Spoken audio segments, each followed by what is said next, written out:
How's everybody doing this morning? I was up in Balboa Island last night with my daughter, and I made a video. And a lot of people comment about my daughter, and I appreciate that. She had a lot more comments than I did about EOS, so I thought it was kind of fun. But anyway, I want to talk a little bit about. I met somebody up in Balboa Park yesterday. I keep saying Balboa Park because Balboa Park's down in San Diego. I was up in Orange County, which is Balboa Island, which is Newport Beach. So I get the two of them interchanged sometimes. Say one when I mean the other. But I was up on Balboa Island, and I was talking to somebody that was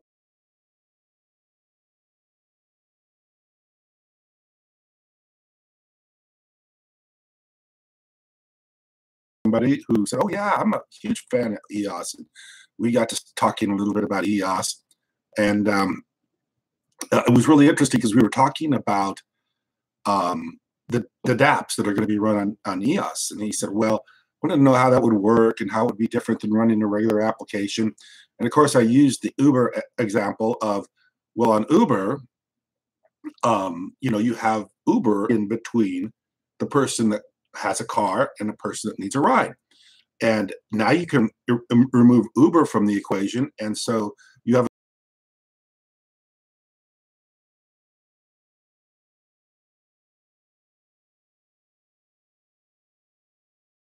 person that needs a ride with person that has a car.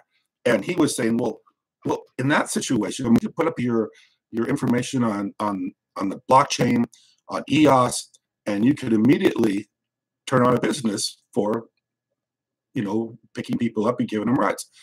And his thing was, well, I don't know if that would work because how do I know that the person is picking me up is safe? How do I know that they have a good driving record? How do I know that they're not going to do something malicious to me or something like that? So he was throwing out all these reasons why that wouldn't work. And I got to talking to him a little bit more. And I said, well, look, what if we did this? What if on your profile that you're a driver and that you're picking up people, that you also have a rating system for your DApp, your decentralized application on your profile when you pick people up? I'm in such and such area. I'm able to pick people up. And here are the last 100 people I've given rides to. And this is the comment that they said. I said, well, that's a pretty good idea. I would probably feel a little bit better about picking up a ride from somebody. But hey, how you?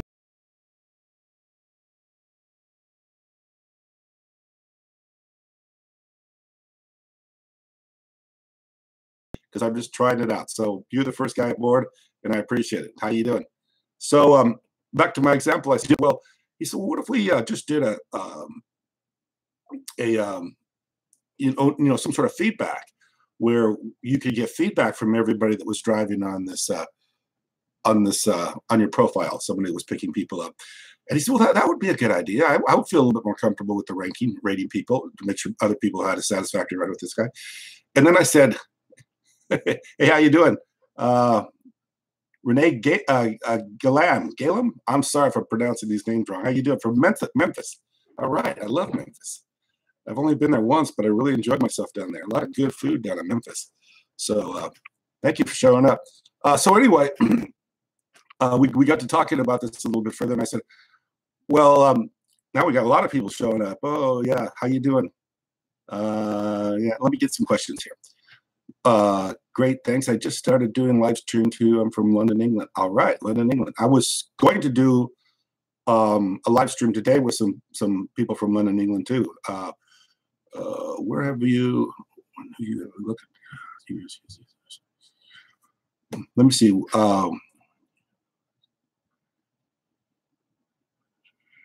Okay, I'm not sure the use case for EOS. Can you see its true value? I bought a bag of EOS for 50 cents. Congratulations, you got in at the very bottom of the market. Oh, thank you very much. I appreciate that. A lot of people tell me that I'm the reason that they got in. I think EOS needs more salesmen, less technical people and more people that can sell. Thanks. You got everybody from England today. That's great. Appreciate it. Richard Clayton. So anyway, back to my example. He started getting more warmed up to the idea if there was a rating system And then I said, well, what if we did one more thing? What if we added a way that when you went to the profile, you could literally see the insurance liability policy that he has in place, or she has in place, whoever's driving, he or she. So now you have a person peer-to-peer with another person on the blockchain. You don't have any intermediary like Lyft, or you don't have any intermediary like Uber. You have directly peer-to-peer, so you have a more efficient contract. You have people that can directly deal with one another.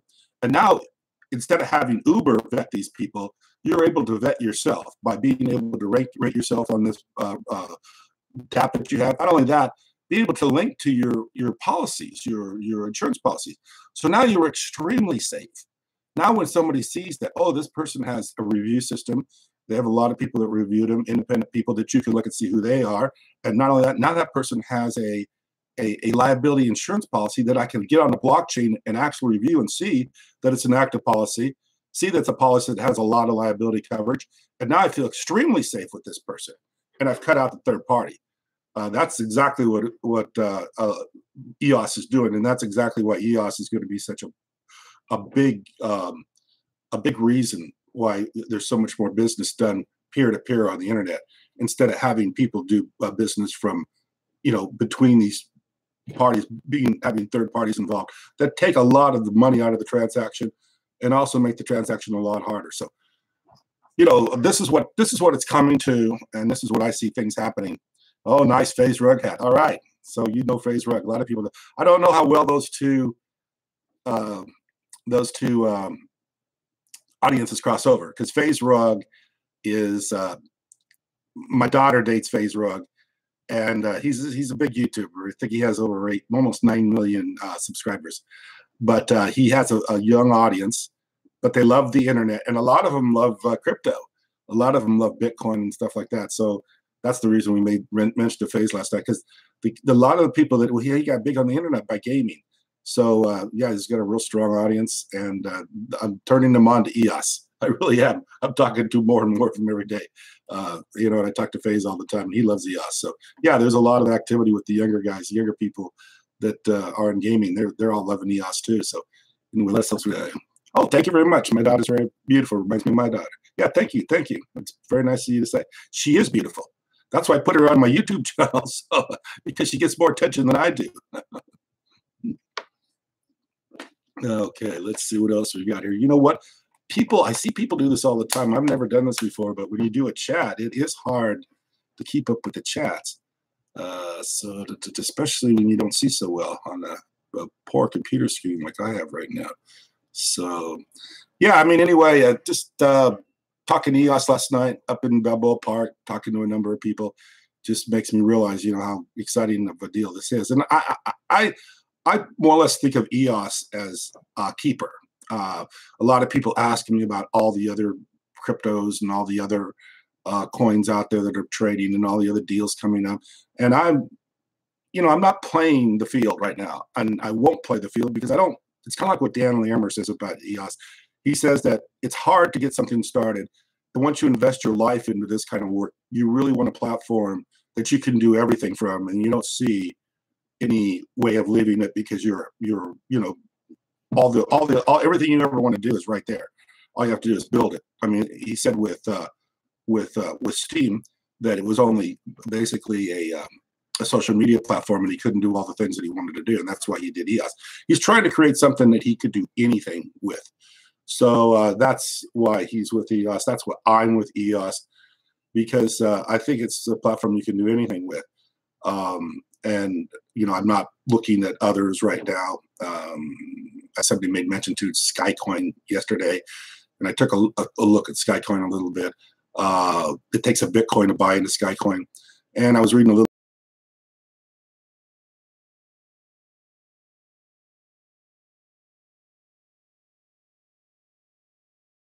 If I could share my screen here and take a look at what the price is today.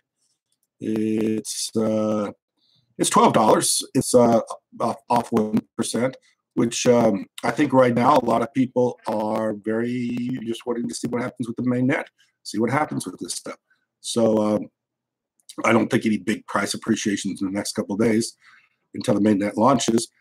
There's also some issues going on. I've been reading on the chat that some smart contracts may be able to be invaded with or hacked and cause trouble for the mainnet. But I think they'll get that all figured out. I think that's been a problem before, but somebody made notice of it. I think I read an article about that later. So let me see. Let me read some of the comments here. Oh, hello from San Diego. All right.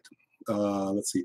Do you think crypto in general are in danger of being destroyed by the bankers, or do you think the bankers want them to succeed so they can make money off them? Okay, this is a great question. I love questions like that. Thanks, Michael. Everybody fears that this is like a new way of doing currency, a new way of doing banking, and that the banks are going to come in and shut it down. The banks don't operate like that.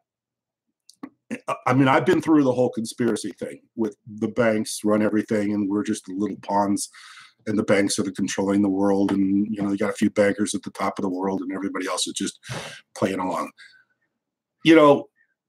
What I believe more is that the bankers are not really. I mean, they'd be involved with crypto as quick as anybody if they understood it.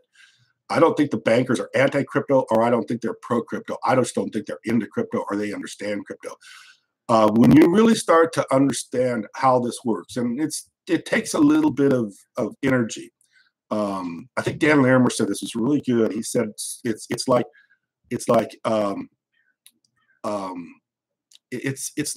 some sort of ignorance. The way to get out of ignorance is you have to learn, but it takes energy to learn, more energy than a lot of people want to put into it. They'd rather remain ignorant about this subject. And I think that people that are doing banking are happy with banking. They like banking. They don't look at crypto as a threat. They don't care about crypto. They just see it off doing its thing. And, there's probably 100 and 300, 500 ideas that going on at the same time that could be some sort of threat to banking. They're not looking at this, I believe, as a threat to banking. They're just not looking at it at all. And if they do look at it, they're probably discounting it, like Warren Buffett or Jamie Dimon or some of these people. Oh, it's just another deal. We're just, we operate our world, and we know what we're doing, and we're happy with it, and we don't see the other part of the world. Well, the other part of the world is growing, and it's growing, and it will compete with the banking, but it's not going to do that, swap immediately. It's going to be a long-term, eventual. People are going to start to see the superiority of doing EOS, Bitcoin, Ethereum, and this will start to take over. When somebody said this, and I don't remember who it was, but when you have parallel ideas, two ideas running at the same time, the better idea will automatically win, because people will start to investigate it, start to use it, and as people use it and investigate it, the better idea will take over. And that's what I think is going to happen here. We're going to run alongside the regular banking system until the regular banking system can compete with the blockchain. And when the regular banking system can compete with the blockchain, everybody will migrate over to the blockchain. That's not going to happen immediately, but it will happen, and hopefully will happen fairly quickly. So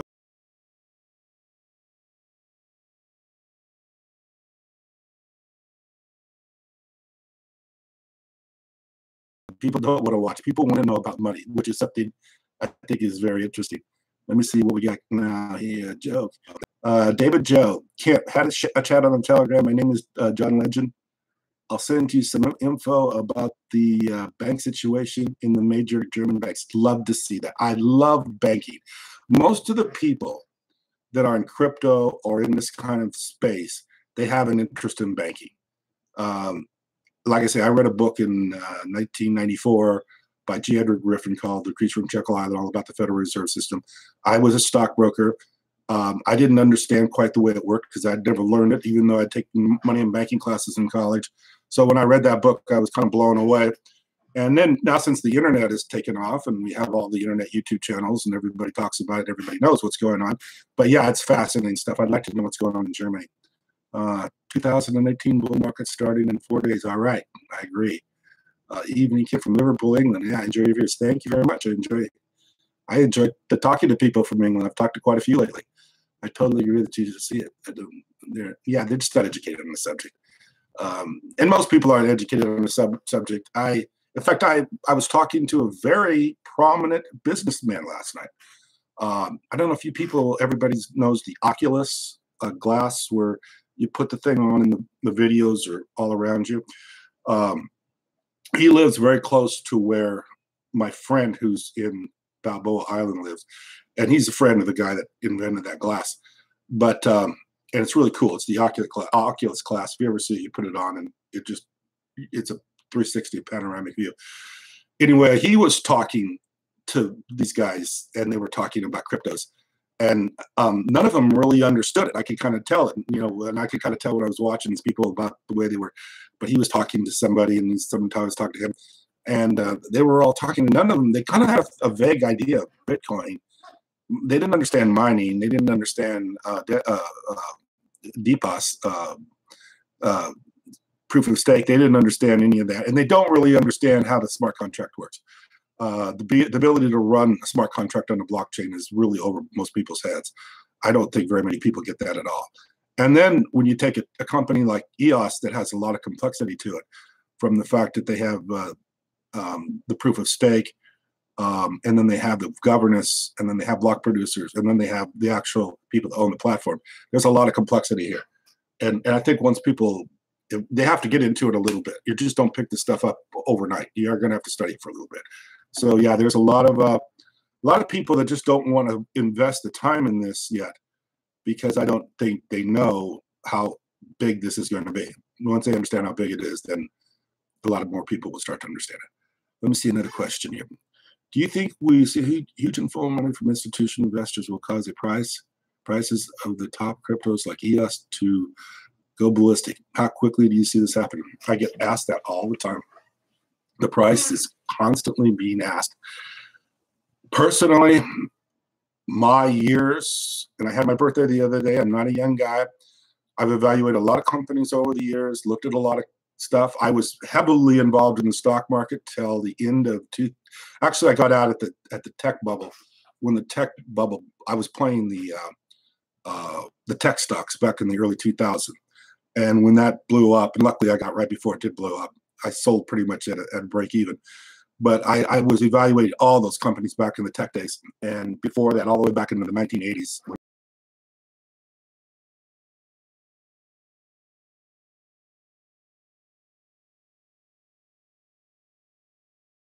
That's what I believe. I believe based on what they got going on right now, and based on what their evaluations are and what their projections will be, I believe it's a $100 billion company. Right now, it's about 10 billion market cap, 100 billion. So I think this is going somewhere close to $100 a token. And I think it's going to jump up fairly quickly. I think this is going to be, around to the end of the year, maybe early next year, and maybe hitting those numbers. But look at Ethereum. Ethereum is a 60, 70, or actually it's dropped a little bit. It's probably more like a $50 billion company right now. And Ethereum isn't scaling, and it's not doing what EOS is going to do. It has a lot of problems. Not to mention the fact that it forked once, and their ideas of fixing the problems are on the fly problem fixes, which is the sharding and the plasma. Which, if you listen to Dan Larimer on those two issues, they don't even address the main issue of the scaling. So, if you want to watch a really good video, and you want to study that video and get a really good idea what's going on with EOS, go to Ivan on Tech. He did an interview a couple months ago with Dan Larimer. And Ivan on Tech did a really good job of asking some really good questions. And when I'm trying to think of an idea for a video, I always go back to that video.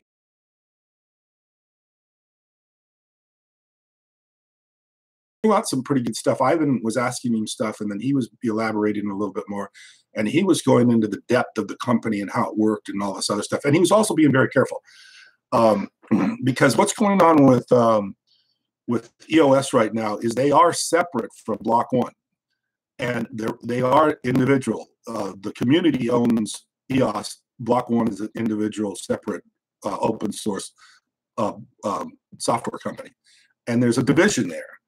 And Dan is very careful about this. He doesn't want people thinking that the funds being raised right now are going to Block One, because they're not. And if you listen to him closely in that interview, he makes that distinction. He draws those two apart. And, that's an important feature of this, that you have open source software company developing software, and then you have a platform that people own, and there are very different things going on here. So yeah, I mean, there's a lot of interesting aspects to this that people really haven't completely thought through, and I think when they do, they get more and more impressed with it. And another person I've talked to that he's probably one of the best people I've talked to is Roshan from EOS Authority. He's a very good person to talk to when you have a question nobody else answers. And I've talked to him off my channel. I've talked to him on my channel, and I can tell that he's really wrapped his mind around this way more than I have, and he's very impressed with the infrastructure of EOS, and he has a lot of faith in it. And of course, he wants to be a block producer, so he wouldn't be spending his time on this if he didn't believe it was a very valuable platform. And he's a very smart man.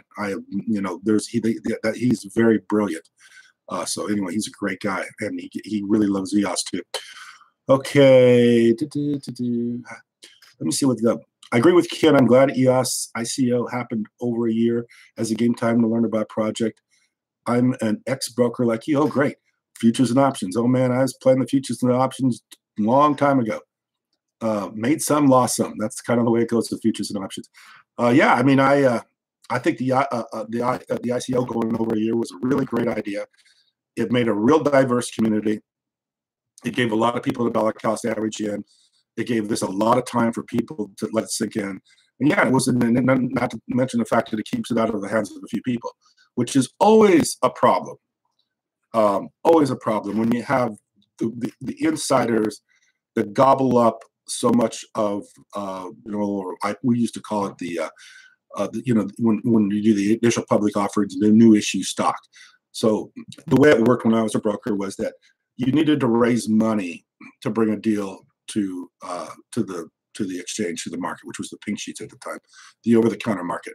So you always had a few investors that had a lot of money. So you go to those investors and say, I need to get a couple $1 million. And this is back in the 80s. It'd be a lot more now. I need to get a couple $1 million because we got a company that wants to go public. So they would put the money up, but for the money, they would get some restricted stock, which is called 144 stock, that they had to hold for a while.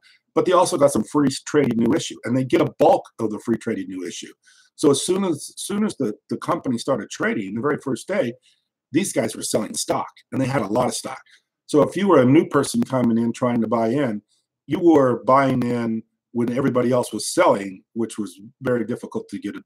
Then you were left holding it for quite a while, till all the big people sold their stock, and it got sent out to the smaller people. And so it was a really not a very good way to make money initially, because so many big people were selling.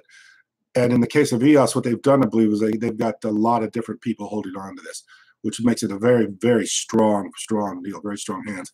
But yeah, I think that was a great idea, and I don't think anybody else has done it.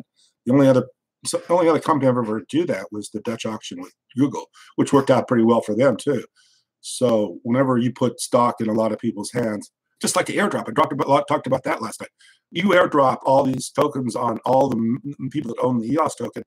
That's putting it out over a lot of people.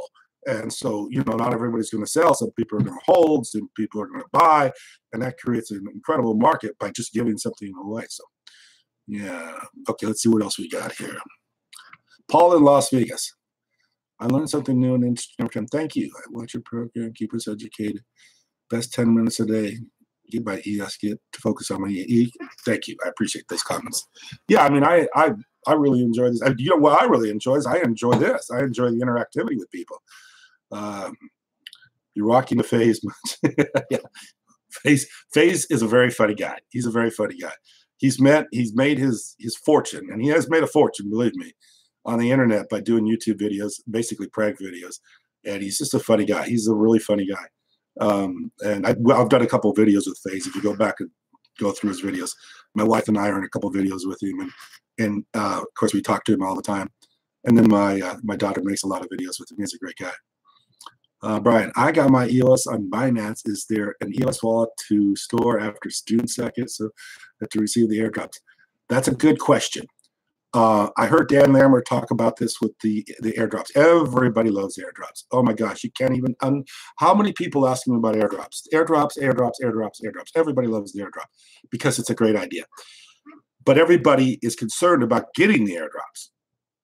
Now, my understanding of this, and I'm not, maybe I need to ask Roshan about this, but my understanding of this is if you're on Binance and Binance supports the airdrop, you get the airdrop.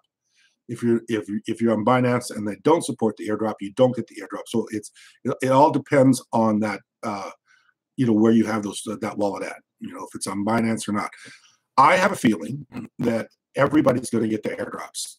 I'm not saying that for sure, but just like with the registration now, they're coming up with the solution for if you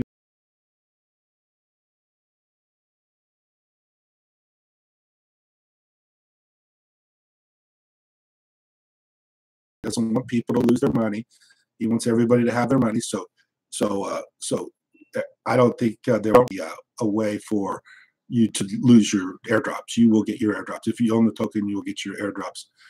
Okay, but that's just me talking right now. I don't have any confirmation on that. Maybe if I get a chance to talk to Roshan, I'll talk to him a little bit more about it.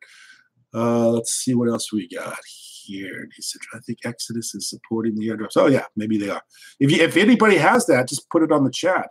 Any more information than I have. So yeah, the EOS DAC, man, isn't that the greatest deal in the world? What is that, 15 cents right now? I looked at it last time. I think I made a video about that last time, 15 cents. This is an amazing thing. Block producers just do an airdrop on EOS and have a $150 billion market cap company, but just by doing an airdrop. How great are airdrops? I'm with Exodus. It does support. Okay, Exodus does support. Very easy to register. Yeah, I think we've gone through the registration a few times. Yeah, let's see what else we have. Very easy to access. Yeah, and you only have a few days left. I wouldn't chance it. Just make sure that you're very careful with your private keys. Yeah, decentralized data. I thought I read that. Thanks for confirming. I think it's worth mentioning again that the bug report FUD news today was totally BS. If you mentioned already, I come in late. No, I read that too. There's a company out of China that was saying, oh, we've found a major bug in the EOS platform. It has to do with the smart contracts, and we told them about it, and they're doing something about it. Yeah, I read that too. One of the things that I do not do on this channel is I don't play in negativity. If people want to talk negativity, there's a lot of channels you can go discuss people with. I'm not a negative person, and I'm definitely not negative on EOS. I love EOS. I want to build on EOS. I want to help other people build on EOS, and I'm not going to be negative on EOS. Whatever is going on with EOS, it can be solved. You've got smart people that are doing it. You've got a creative team. You've got the mastermind of blockchain running this organization, and you have people that are very, very, very good at solving problems. So I'm not worried about any kind of security issues or anything like that. Not that they don't need to be addressed, because they do, especially with the smart contract. But as far as just being worried about EOS, I'm not. I think it's in good hands. And you have to really, if you're going to be in something, you got to be in all in. You got to go all in. You can't sit here and go, well, today I really like EOS, but tomorrow I saw an article on about their security problems, so now I'm really worried about it. I don't know. Maybe I should sell. Maybe I shouldn't sell. I don't do that. I don't play that game. I've been around too long for that stuff. You do your due diligence up front. You study it very well before you ever do anything, and you watch the market and you watch everybody else, see what everybody else is doing. I got involved with Steam a long time ago. My son told me about Steam probably 4 or 5 years ago. So I've been involved with that for a long time, and I've watched that, and I was always loved that platform. And then when I saw Dan was doing EOS with Block One, I got interested, and then I started studying that. So yeah, you just watch and see, and you can pretty much figure out who. Like I said this in one of my old videos that when I was a broker, they always told me, who cares about the numbers? Look at who's involved with the deal.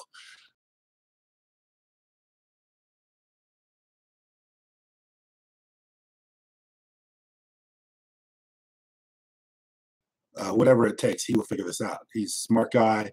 He has a lot of intelligence in other areas as far as programming. He has a lot of ability to understand the way, the psychology of a platform works and how the community works. And that's very important, is you've got to understand community, because without strong community, this is never going to work, because there's going to be, too much infighting, and you won't be able to progress with it. You've got to have a strong community, and you have to have strong community and consensus to make changes when changes need to be made. And there will be a few changes in the future that need to be made. And as this thing progresses and grows, it's just like anything. It's like any organization. You don't want people that are negative in your organization. You want to bring positive people in, and then you want to have problem solvers that work on things in a positive way, that don't have any, and I think they call it FUD. I don't even know what the word FUD stands for, because that's not I never go that way. If somebody knows what FUD stands for, put it in the chat, because I don't even know what FUD stands for. People use it all the time, but I'm not a FUD person. I don't run around and talk FUD, which is fear, uncertainty, and doubt. Thank you very much, Michael. Okay, yeah, that's not me. I don't fear, and I'm not uncertain, and I don't doubt. I've been around too long for that stuff. Yeah, it's just the way it is. Thank you. I've been wanting to do a chat for a while. Actually, I did this chat this morning because I was supposed to talk to somebody else, and I was a day off. I was supposed to talk to EOS UK, and I was scheduled for tomorrow, but I thought it was for today. So I got up, got ready to go, and then I said, hey, I'll just go ahead and do a chat. So I'm glad I did. We got like 63 people here, and I see a lot of questions. It's hard, though, to keep up with the questions. So, do you think EOS is susceptible to the security? So do you think because the 21 nodes will be seen as decentralized as either, and therefore Ethereum will be a better platform for investing? That's a good question, Dimitri. The first one, I think you're talking about the Security and Exchange Commission. I don't think it's going to be classified as a security. I don't think it meets those that they were talking about with Ethereum. Maybe Ethereum would be at. And that was another FUD. People throwing that out. Oh, Ethereum's going to, be classified as a security, and now everybody's going to, it's going to be shut down. I don't think that's going to be the case, and I don't think that will be the case with EOS. It's a completely different thing. It's like, how come Uber hasn't been able to be shut down as a taxi? Uber's not a taxi. It's separate. Uber's a piece of software that brings people together, and that's why they're still operating, and people haven't been able to shut them down. I think the same thing with the Security and Exchange Commission on EOS. I don't think that there's any chance of that happening. And the other thing, you're talking about the 21 nodes as soon as decentralized. Okay, that's a really good question, and I want to discuss that. I hear a lot of people say that EOS is too centralized because there's only 21 block producers. It's not decentralized because there's 21 block producers. It's decentralized because there's a community that owns the platform. That's what creates decentralization, is when the community owns the platform. Because the community has the ability to increase the number of block producers to more than 21, and it also has the ability to change the block producers. So let's say that we have somebody that gets to be block producer that ends up being a bad block producer. That block producer can be voted out by the community. That's why I'm saying you have to have a strong community that is watching what's going on, that is invested in this and interested. And that's hopefully one of the roles I'll take over in this EOS community, is being somebody that's going to be watching this and producing content and letting everybody know what's going on. I'm a non-biased party. I never talked to Dan Larimer. I've never talked to anybody from EOS. I don't even, outside of maybe one day meeting them at a conference, I don't have any communication with them. I consider myself more of the community than I do somebody that's with EOS or have any way of saying that I'm connected to EOS. I'm not connected to EOS. I'm a community person. I'm interested in the platform. I'm interested in the other people that are in the platform. So, I don't see it as decentralized at all, because the ability of the community to change things and the ability of the community to oversee things. I think that's a very strong way of doing things, and it's not centralized because of that. With Ethereum, you have block producers that rely on energy, which rely on being in places in the world where they get an abundance of energy in order to run mining rigs. And that's how that's done. And what you find out is some people get really good at running the mining rigs, so they become the block producers. So those are the people that are centralized more than EOS. I don't believe EOS. That's FUD, in my opinion. That's just throwing out fear and all the other stuff. That's the decentralization of EOS is complete. It's not a centralized system whatsoever. It's set up that way. And what we need to do, the 64 people here that are on this chat with me and myself, we need to be involved. We need to be communicating like we're communicating right now. The block producers need to communicate. Everybody needs to be able to talk about this. And if we do that, we're all going to be successful. This is going to be a very happy community. And like I said the other night, it's going to be one of the most vibrant communities, I believe, on the internet. I believe people will get involved with this in a big way. We will all be very happy with the performance. We'll be very happy with what happens on this. We'll be very happy with the price increase, improvements, and everything like that. And I think that's what's going to drive this. It's going to drive everybody being aligned with their interests. And we talked about that before. So some really good questions here. I should be doing this more often. The problem with EOS currently is that the code based is C++, and there's no other wrappers for any other language other than that JavaScript. Okay, that's a good question too. Because C++ is definitely a specific language that a lot of people don't do. I don't know who did that. Oh, was that Jack? Okay, Jack, I don't know what your background is. If you code as a internet coder, where you're dealing with the front and the back end, of course, you're dealing with the back end, you use PHP, you're doing the front end, you got CSS and JavaScript. And that's what people get comfortable with. They get comfortable with the JavaScripts and the CSS and the PHP and the Pythons and all that stuff. And then somebody throws C++ at them, and they get scared. And I understand why, because I'm not a C++ guy either. I always thought of C++ as a Microsoft thing. You know, I steer clear of Microsoft because it's proprietary, and I don't like Microsoft. Well, I use Microsoft, but I think Microsoft charges a lot of money for what they do. So I'm not a big Microsoft fan. I think they're very expensive for what they do. So I've always kind of thought C++ and Microsoft and kind of that kind of stuff. So I've never really messed around with it. But the reason for C++ is because it compiles very fast. It's a fast language. The other reason for C++ is because C++ has an enormous amount of content, libraries online to learn stuff.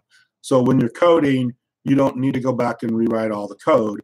You can pull the code from one of these libraries. Somebody else has probably already done it in C++. And there's an amazing amount of content on it. Now, something like Solidity, which is a new language, even some of the others like Python. I mean, C++ has been around forever. It compiles quickly. It's a fast language. That's why he's using it, and he's also using it because it's a very good language to use to write a smart contract, and it works well with the ASM, the WebAssembly. So, but I don't think C++ is going to be a problem. I think you'll be able to pick up C++ pretty quickly. There's a guy on the internet. I think his name's Banos. And he does some C++ tutorials, and he's really fast, and he's really quick. And if you already know language, let's say you know JavaScript, you'll pick up C++ really quick. It's object-oriented, and I think you're not going to have to know everything about C++ in order to write a contract. I think if you just have a relatively good understanding of C++, you'll be able to set down, you'll be able to write a contract. So let me see here. Did somebody call me? I'll go ahead and let that one go. So yeah, the C++, I don't believe it's going to be a problem. Fastest language, yeah, it's a fast language. Because it compiles close to what we call, when I saw assembly, I was thinking back to my old computer days, and I was thinking about assembler.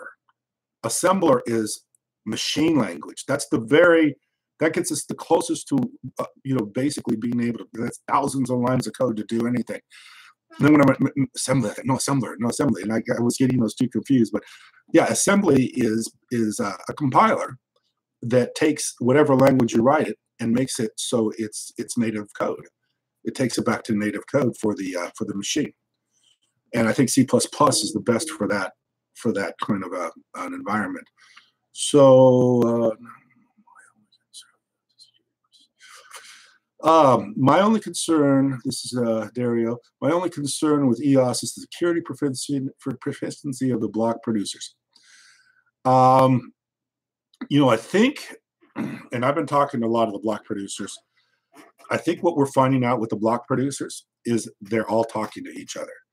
So they're all pretty much on the same page, and they got to be in order to do this.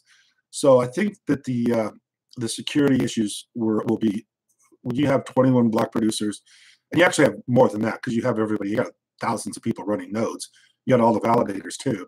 So between the community, the block producers operating in line together, the validators, and everybody else, I think you've got a pretty sound system. I don't think there's going to be, the block producers will have much problem with security. But if they do, if your block producer all of a sudden has security issues, it's probably going to get well known throughout the community, and then that block producer can just be replaced by somebody else. So that's the beauty of this system. So let me see what else we go. Touch your pants in Canberra to WebAssembly. Okay, let's see. You can write smart contracts in any language compiled to WebAssembly. That's true.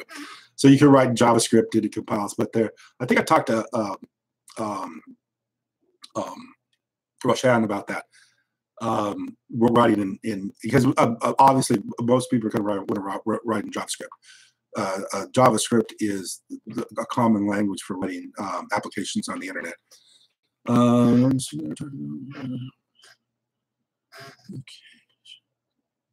Let me see what else.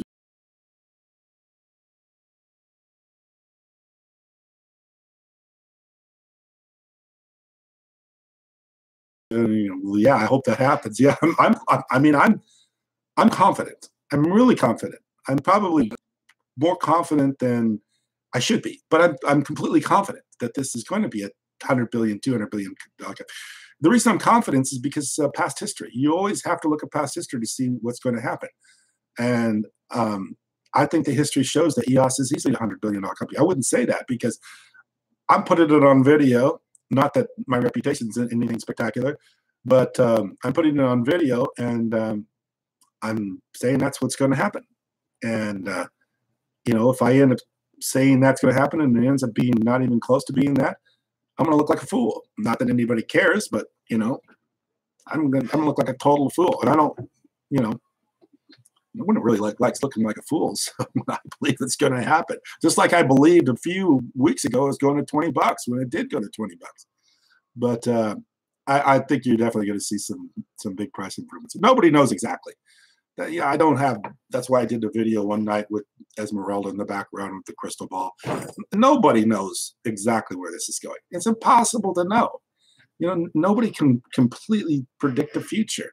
If you could, we'd all be Biff in the Back to the Future movies. With he had the book, Biff had the book, and he knew the scores of every sporting event for the next 100 years.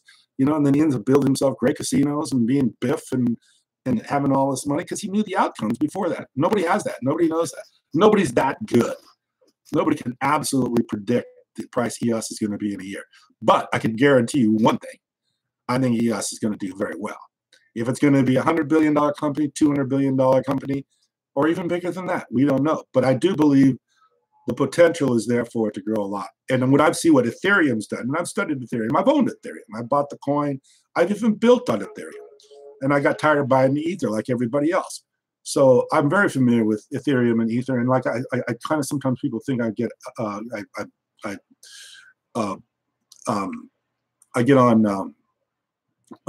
Vitalik. I don't. I love Vitalik. I'll sit here on YouTube and watch 20 straight Vitalik videos and listen to every word he says. And by the end of the 20 videos, I'm thinking that Vitalik's the smartest guy in the world. So I love Vitalik.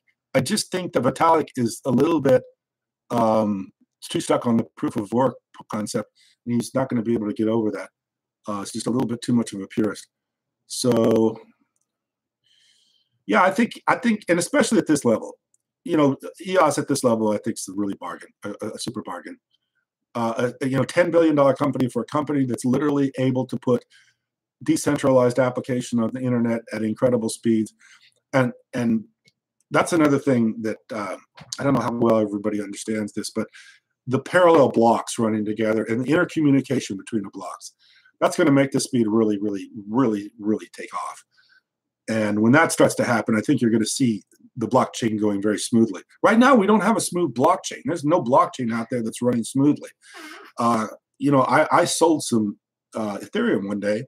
Online stock trading things were going with like E-Trade and all those great things. I mean, it was wonderful. E-Trade. I mean, you could set up a level 2 screen on your desktop computer. You could see who was buying and who was selling. You could see the transactions. It was great. I mean, I had it all set up. I had screens here. Had my main screen, my main trading screen. I'm trading tech stocks during those days. I'm buying tech stocks and selling tech stocks. Man, it was going right great. I mean, there was days, even back then, I was making lots of money in a one-day period. And I was doing all these discount brokers. Like, I can't remember which ones I was doing, E-Trade, but you know who they are. They advertise on the internet all the time. They advertise a lot. And it was going wonderful. I've been making money. And then all of a sudden, some of them started going down. So I'm like at $60. I see this thing dropping to 50 to 40. And I'm going sell. And guess what? My order doesn't get executed till the next day. So by the time my order gets executed, we're at $10. I mean, I started at 60, and I'm just using this example because I don't remember the numbers anymore. But I'm looking at 60. I'm at 50. I'm thinking I better get out.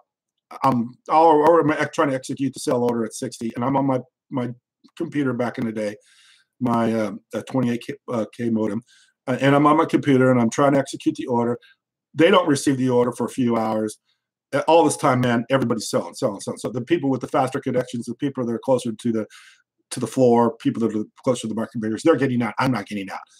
E-Trade probably has a zillion executed orders that they have maybe one market maker on the floor executing these orders on the floor. Because of the New York Stock Exchange, they have to have a market maker on the floor. That's why I get people going, yeah. Those people are your market makers. So you don't get out of this thing because it's because the platform isn't any good. Because it's great for buying when there's no action, but when everybody makes a mad rush to the door, nobody can get out. And see, that's what we have right now with blockchain. We have a blockchain that nobody can really do much with. Nobody can build on because it just doesn't scale. Same thing. I live in San Diego, and we go up to Los Angeles every day.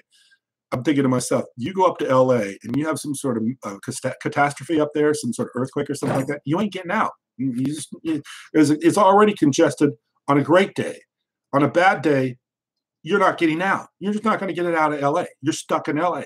Whatever happens, whatever earthquake, whatever happens, you're not getting out. There's a couple freeways to get out of LA. And if those freeways become too congested or become damaged from some earthquake, you're just not getting out. You're there. You're just going to have to write it out. Well, that's kind of what's going on with blockchain right now. We just don't have a very fast system. We don't have executions really fast. We just don't have things taking off quick. Even with Bitcoin, it's a slow process. You buy Bitcoin, it takes a while for the trade to execute. You sell Bitcoin, it takes a while for the trade to execute. That's because of slow times. That's because of this proof of work that's slowing down these transactions. Okay, so I've talked a lot. Let's see if I can get somebody else in here. Can you talk about EOS system problems before launch? I heard EOS. Okay, we talked a little bit about that earlier. I usually buy directly on the contribution or buy BTSs, buy it cheaper on the BitShares. Yeah, that's good. Start a position. I have 250 EOS and I really want to buy more, but I feel the price is high. Well, the price is high if it was 50 cents, but I don't believe the price is. Let me see what it's at right now. It's at. Let's refresh this and see what we got. It's actually up a little bit. So we're up to 12.49. So it's up 2% here since I've started this video. Actually 3% because it was down percent. So, you just got to do it. You got to do it. I don't think anybody should take money off the table. I mean, anybody should take food off the table to do it. But I'm a strong believer in EOS. And I know if EOS went to, I'm not saying this, but let's say if something happened to EOS and it went to nothing, I would feel really bad because I've talked EOS up so much.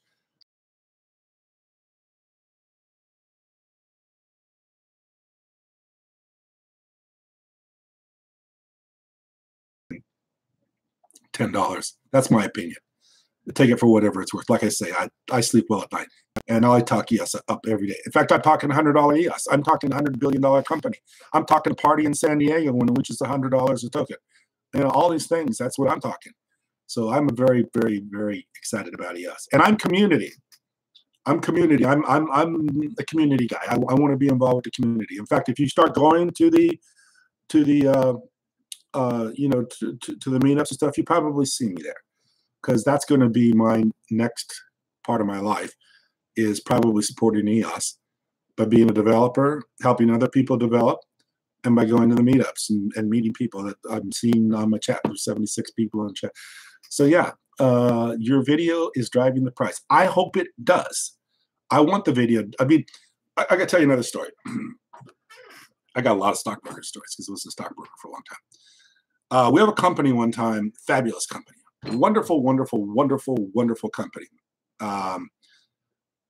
If I told you what they did, you probably know who they were, because they got that big. But I'm not going to say, because I don't want to divulge too much information.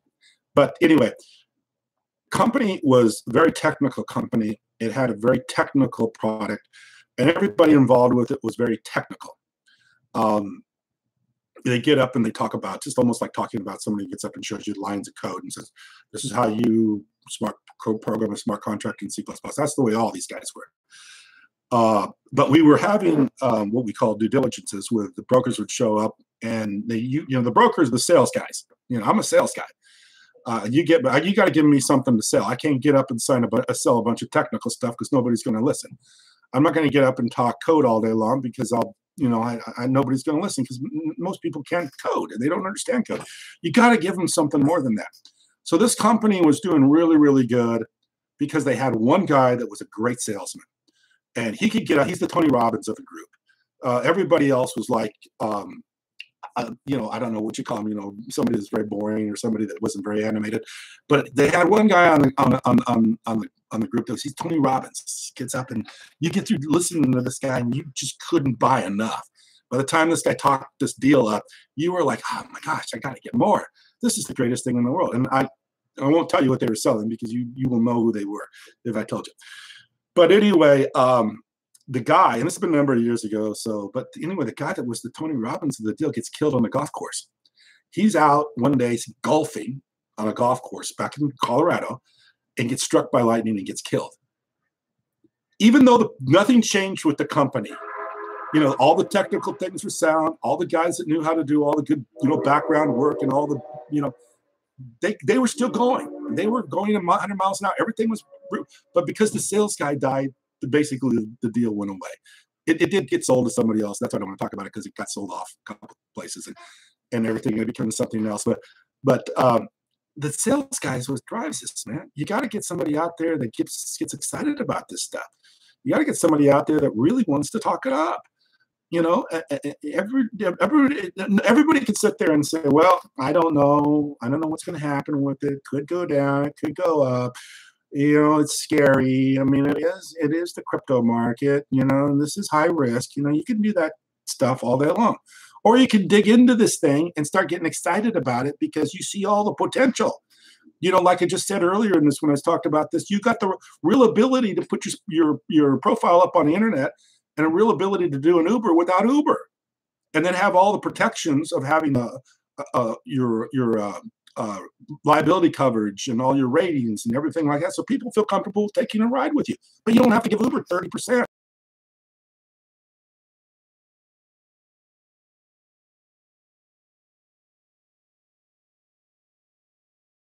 Buying a car, and nothing against Uber or Lyft, but they take too much of the transaction. They cut the person that's actually delivering the services isn't getting paid as well as they should be getting paid. Because I know my son drove Uber for a while. He says about $10, $15 hour job. It should be a lot better than that. Person should be able to drive Uber as their own driver, peer to peer with the person they're picking up for a ride, and they should be able to make good money. And if you set it up as your own business on the blockchain, and then have to pay a third-party centralized location just for bringing you two together, you can bring yourself together on the blockchain. You wouldn't have to worry about that, and everybody's standard of living would go up. everybody now, instead of Uber drivers making a little bit of money and Uber making a lot of money, now the everyday driver can make good money, and Uber can be more fair about it. So that's stuff to get excited about. That's stuff to talk about. That's not coding or anything like that. That's really, and that's what this needs. This is what EOS needs. We need people to get excited and talk it up because it's a great deal. And when you talk it up, people will believe. You got to believe. You got to be able to talk about this before anybody's going to believe. You got to be able to get interested in it, and you got to get excited about it. One of the best comments I ever get on my channel is when people say, "Hey, I see you're excited. I feel your excitement," and that's what gets me going, because that's what gets this going. Is people got to get up and get moving. That's that's why the Tony Robbins is made a lot of money, and that's why Tony Robbins is such a great guy to listen to. Because when you're sitting there and you can't get yourself out of bed because you're depressed about everything, you turn Tony Robbins on, or people like Tony Robbins. There's a lot of Tony Robbins in the world, a lot of motivated speakers. And then the next thing you know, you're ready to get up and get going. You want to do something. This, we're talking about one of the greatest deals in the world. I mean, I've been around for a while. I could tell you stockbroker days clear back to the early 1980s. I could tell you about being through the bubble, the tech bubble. And I remember when Cuban was around. I remember his broadcast.com company. I looked at that company. I mean, at that time, I looked at broadcast.com and I was looking at that and saying, I don't like broadcast.com. I mean, anybody's telling me that put radio on the internet. I mean, that's not, even though I sold the company for $4 billion. I mean, when I look at EOS compared to a company like broadcast.com, I'm going, oh my God, you don't even have anything close. I mean, broadcast.com wasn't even close to EOS, not even in the same ballpark. And Mark Cuban sells that for billions and billions and billions of dollars. I don't know how much he actually sold for himself because he had partners involved with that. And all they were really doing is trying to stream on the internet before you could even stream on the internet. They were trying to stream on the internet when everybody had a 28K modem. And that deal wasn't going to work. And it didn't. I mean, a year or two afterwards, broadcast.com becomes a redirect. I think it's a redirect today. It goes back to Yahoo. And everybody that was involved in Yahoo ended up losing their positions over that thing. So now I see a deal like EOS, and I mean, like I say, I've seen hundreds of deals like broadcast.com. Now I see a deal like EOS, and I'm going, man, this thing blows me away. Not only does it blow me away, it makes me think. I mean, you go through life so many days, and you just get so, your mind goes to mush because you sit around and you watch stuff. I always like the videos, YouTube videos. When somebody watches a YouTube video and they'll say after the video, they'll say, oh, that was a great way to waste 3 hours just watching that. I do that stuff too. I sit there watching a YouTube video and go, why am I watching this YouTube video? It's totally boring. It's uninteresting. And there's nothing to learn from this. Why am I doing this? But I do it because my mind goes to mush sometimes.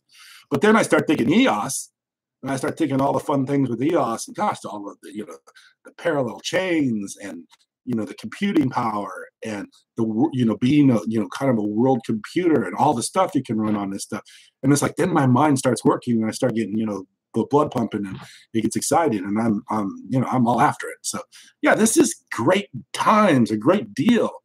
It's just wonderful stuff, and I'm excited. And like I say, I'm not even part of the company, and I'm excited. I'm excited to sell it or talk to people about it just because I love it. Let me see if I can pick up somebody else's question here. All right, Taiwan. Okay, airdrops are eligible on Binance. Binance, I've heard this, and I'm not certain about it, but I think Binance said they're going to run on EOS. That could be a possibility.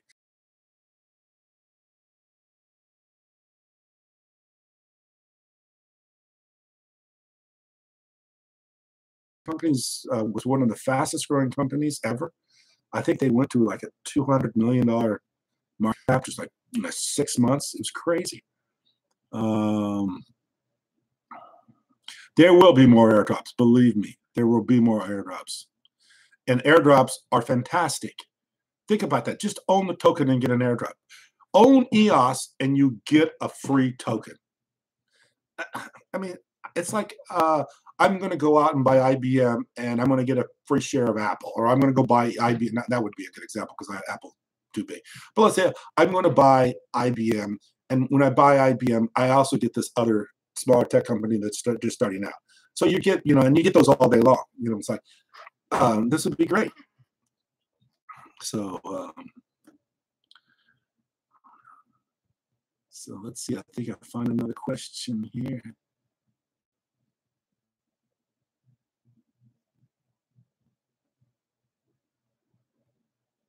How and where do you vote for blog producers? That's a very good question. There's going to be I believe there's going to be, I think I talked to Roshan about this, and we didn't talk really in depth about it, but I think there'll be set up a place for you to vote for it. Maybe a website or something like that, but there'll be all the blog producers. And I believe right now there's over 100, probably 150 running for blog producer, and you'll be able to see them all and vote for them. This is going to be a community-run organization, so there'll be a lot of there could be a lot of voting for different things on EOS. Okay, here's a Vitalik question. I got to read that. Do you think Vitalik would join EOS in the future? If Ethereum fails, I think he will. That's a good question. Very possible. I kind of think Vitalik is he's so blessed with intelligence that he may have some blinders on in other parts of the way the world works. I think Vitalik's a very interesting person, and I don't know. I don't know if I don't know. I have no idea what Vitalik's going to do. One thing about Vitalik, he's very transparent, and he'll tell you what he's going to do. Just like putting up the thing where Google wanted to hire him. And that's Vitalik. I mean, he just puts it up on, gets it on Twitter and gets it up on, says this they want me, should I go for these guys? This is funny. I mean, would you rather have Vitalik running something or some banker that tells you he lost $1 billion and they don't know what happened to it? I'd rather have Vitalik. So Ken, if you're not going to be a BP, what role or niche other than an ambassador do you intend to pursue in the space? I love that question. Who wrote that question? Anyway, whoever wrote that question, I love that question. I will never be a blog producer. The reason I won't be a blog producer is because my interest isn't in that. My interest is in communicating to the community. That's my interest. I want to be ambassador to the community, for one. That would be my main thing to be. But we will do other things. I want to be a developer, and I want to help other people develop. I'm excited about it. I'm going to probably develop some apps right away. And I'll let you know what we're going to do. We got an idea for an app that we're going to develop, and I'll be doing that. I would love to do an airdrop. We'll figure out how that works out. But yeah, main thing I would like to do is just to be able to be involved with the community. The reason I want to be involved with the community is because I like talking EOS. It makes me happy. In fact, right now, gosh, I just started this, and I'm probably already on the hour.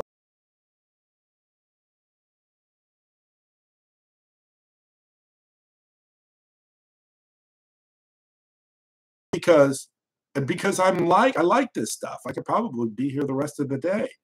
So yeah, I mean, I'll make this about a 3-hour video if I keep talking. And it's not because there's other things I could do. This is enjoying to me. This is what I enjoy. And I really enjoy talking to people and finding out what they got to say. Because that's really exciting to me. I love EOS. I just do. I just love it. I've never, I was getting a little bit, with what we do, what my company does is we are developers of websites, and then we do a lot of other stuff. We develop some software for some other companies. But I was getting kind of a little bit, I've been doing that for about 15, 16 years. And I was getting a little bit, it's getting a little bit old for me and getting a little bit tired of working on WordPress websites and stuff like that. And so I was looking for something more exciting to do. And man, I found it. When I got involved with blockchain, I just all of a sudden my mind clicked, and this is something that just really, really opened up my eyes to the potential of this. Because I saw, the reason, I guess, I tell you the reason why I get a little, I wouldn't say down, but I just get a little bit looking for something else. Because I talk to people every day that don't really want to get the internet. They don't really understand the internet. The business people that just, you're like the tax guy that shows up. I know I got to do something. but I don't really want to do my taxes, but I'll go ahead and do them because I have to do them. That's kind of the way people I work with on the internet are. They just like, oh, well, we got to build this thing, but we don't really want to build it, but we got to build it. We got to keep up with our competitors and stuff like that. So it's like you're dragging them through this stuff. And, it's hard sometimes to get people motivated when this just isn't their area of interest. Yeah, I'm looking to be involved with a community that's vibrant, that everybody's interested in what we're doing. And it's not like I'm talking to somebody about, whatever it is that they need to do and how they don't want to do it because they don't have the budget for it, or they don't want to spend the money for it. So, it's almost like you're calling people up, and it's always a negative situation.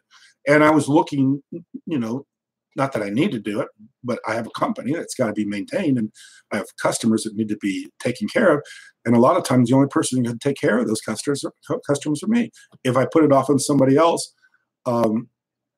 it just doesn't work out as well. So sometimes I'm the person who's got to walk people through all this stuff. And that's why, I'm looking for something else to do along with what I'm doing. And this is how I found EOS, and this is why I'm excited about EOS, because I really like it. It's like a newfound interest. And the other thing about EOS is it's paid dividends. Everything that said they were going to do, they've been doing. And it's exciting to see them come through, especially when a project this large. So I can't preach, brother. Love your energy. We like I can talk EOS hours. I've been following your channel. Thank you very much. I got to tell you, I'll tell you how I got involved with EOS. Of course, I'm an old broker, man, so I love the deal. But I know how to get out of the deal, too, because I've been holding deals sometimes too long. So my son, who I had on the channel one time when we did EOS Nation out of Canada, they're great guys. I love EOS Nation. Very, very good people. Stephen Bison, very, very good guys. So anyway, I have my son on, but my son is going to Arizona State University. We live in San Diego, and he's a really good wrestler, two-man wrestler. He's an All-American. He wrestled for Arizona State for 3 years as their heavyweight.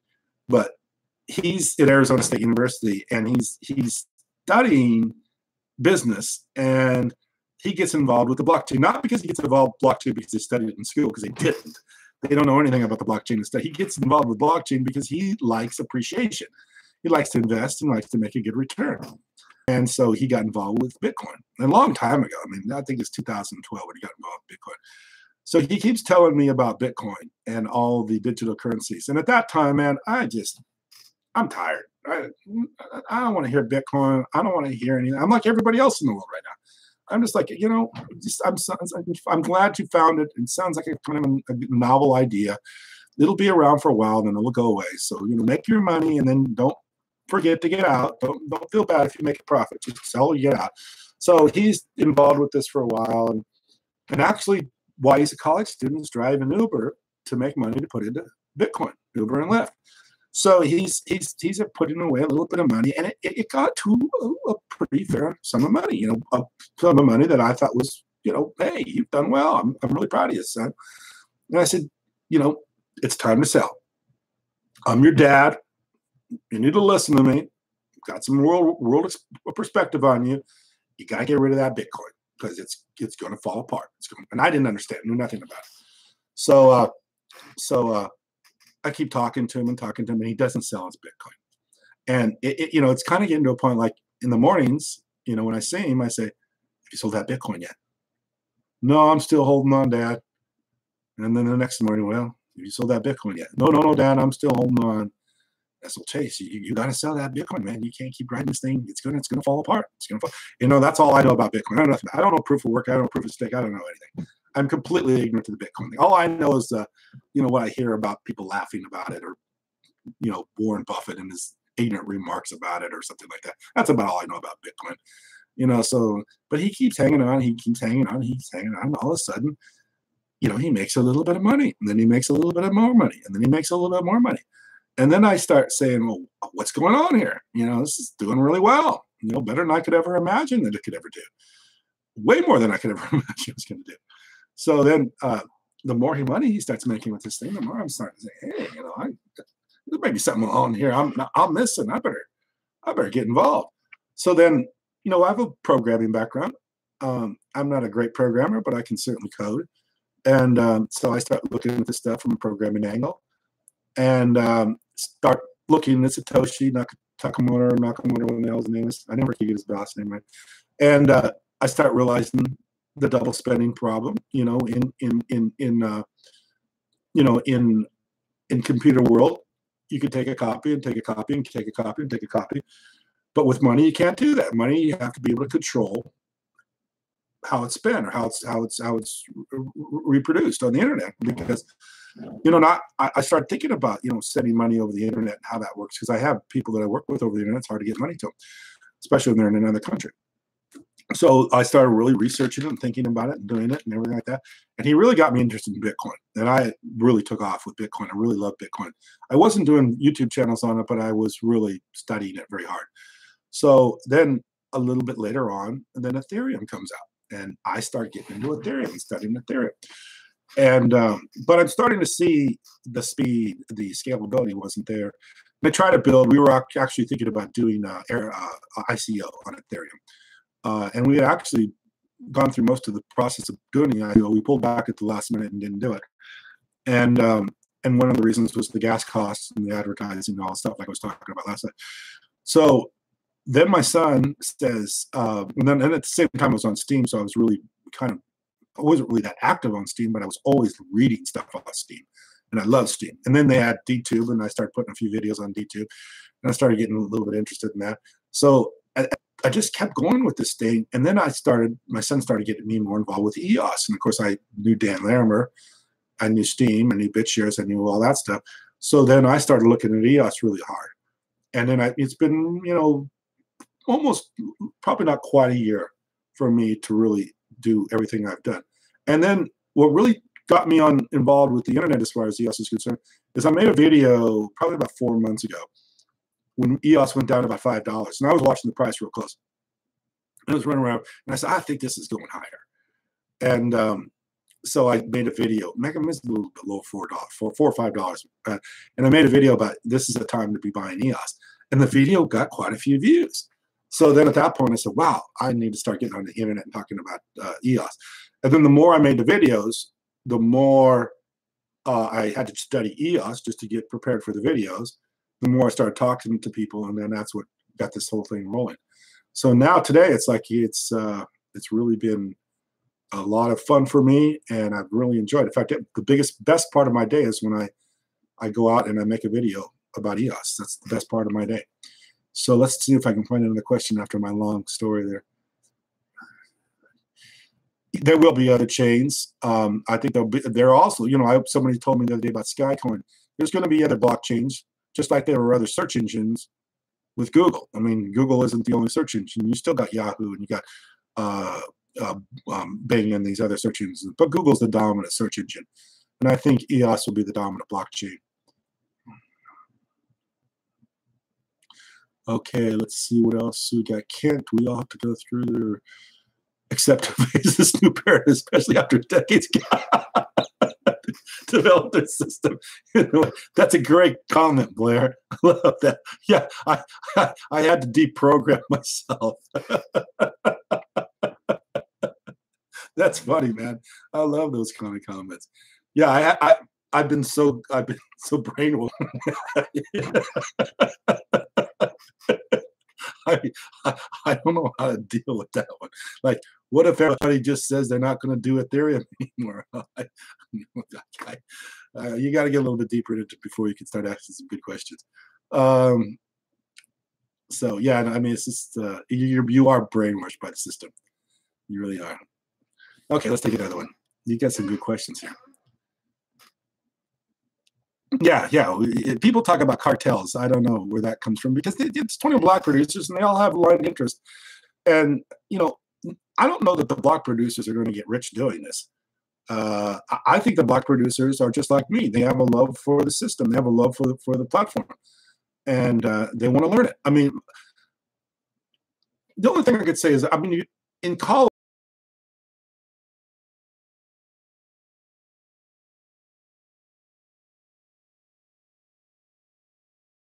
class, I wasn't interested in meteorology, and I got a bad grade in meteorology because I give a damn less about meteorology. I mean, I don't sit here and watch the Weather Channel. It's not of interest to me. but a lot of people do. And if you love the weather and you love meteorology, you'll be studying it even when you don't have to study it in class. You'll be sitting there watching the Weather Channel and figuring out weather patterns and where the supercells are at and where the next tornado is going to be. Yeah, people really get into that stuff. I mean, they drive all over the Midwest and they go, oh, wow, there's big cells over here. We better get over there and take a look and, get the cameras out. Maybe we'll get a tornado today, and that's going to be a huge day for them. That would be the last thing in the world I want to do. If I had to sit around and run around, chase storms all day long, I'd probably, drive in a ditch and, never get out and forget about it. Go find someplace to go get something to drink. Find a bar someplace and have some good fun. That's it. Watch you running around, chasing tornadoes. So that's not of interest to me. This is of interest to me. I love this stuff. I would be doing this stuff. I am doing it. I mean, nobody pays me to do this stuff. I do it because I have a fascination with it. I have an interest with it, and I love it. And like I say, and I talk about this a lot on my walk. I'll do it throughout the day, monitor the chats, go to see what's going on in the different things on the news, which I'll go read Reddit and stuff like that. And that's kind of starts forming my ideas of what I want to talk about that night. And then I'll start walking around, and all I think about is EOS. I mean, I'm walking around at night, and there's people down in Carlsbad, and they're having a good time and partying, and everybody's living it up. And all that's going through my mind is EOS. That's all I think about. It's like I'm just thinking about, man, how does this work? How does that work? Wow, what's going to happen with this? What's going to happen with that? All this stuff's going on in my mind. And I'm not doing it because I'm struggling to do it. I'm not doing it because I'm being, somebody's telling me, you got to do this, and if you don't do this, you're going to get something's going to happen. Or you're not going to get any money or something. No, I do it because I love doing it. I just enjoy it. It's just such an interesting thing for me.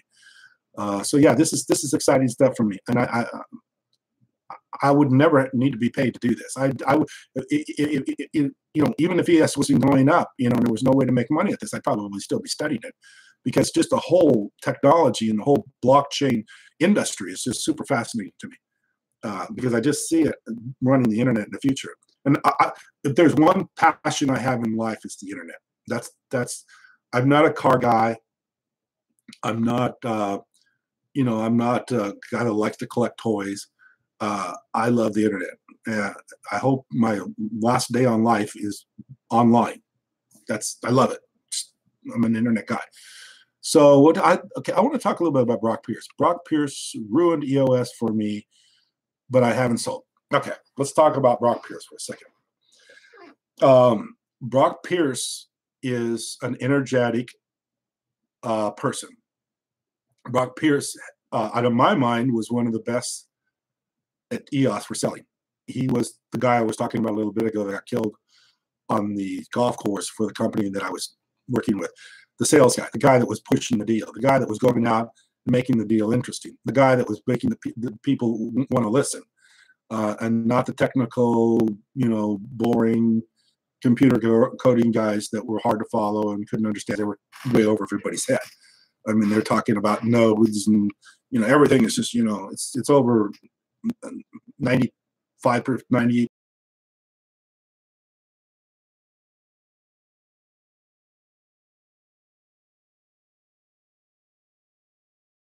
And I like Brock Pierce.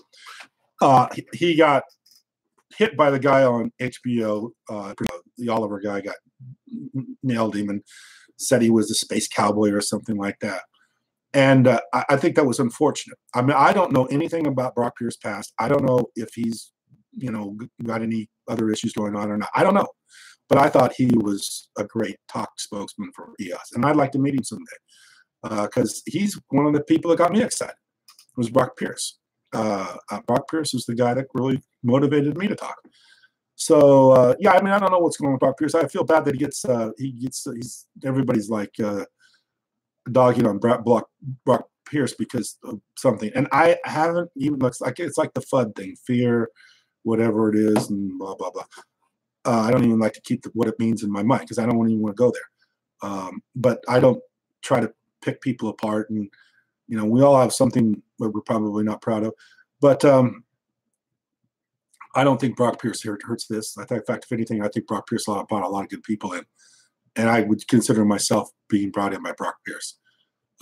he was probably the guy that motivated me to start talking about this. I connected with Brock Pierce, and so that's my story of Brock Pierce. So when I see people say stuff about Brock Pierce, I don't. I try not to, all I know is I liked the guy. I thought he was good salesman, a good personality for the product, and I like Brock Pierce. Like, that's as far as I can go with it, because I don't know anything else about him. I just know what I saw on the internet, but I thought he was good. So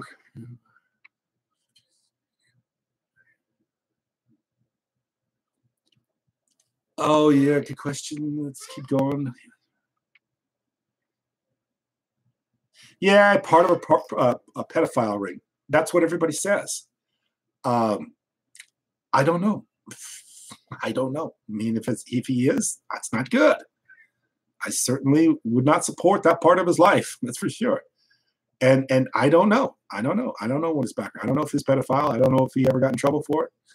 I don't know. And then you probably, just like what we were talking about earlier about the security issues talked about out of China with EOS, some of that stuff is probably not as truthful as they make it sound. I don't know what was going on with Brock Pierce. I don't know. Personally, like I say, I thought he was great. And like I said, I can't imagine. I mean, he was probably one of the most, outside of Dan Lerner, is probably the main reason I got involved with EOS, but Brock Pierce is a pretty big reason why I got involved with EOS.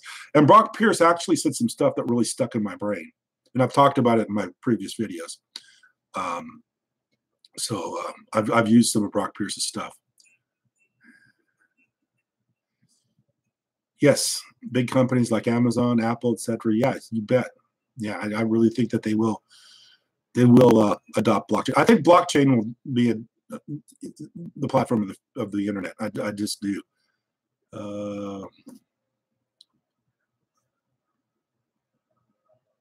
Yeah, never can. Yeah. So much fun around Brock Pierce. Yeah, I mean, I don't know if the hit piece hadn't come out on HBO, if it would have ever done anything. They would have. I mean, I don't know. I guess I don't know.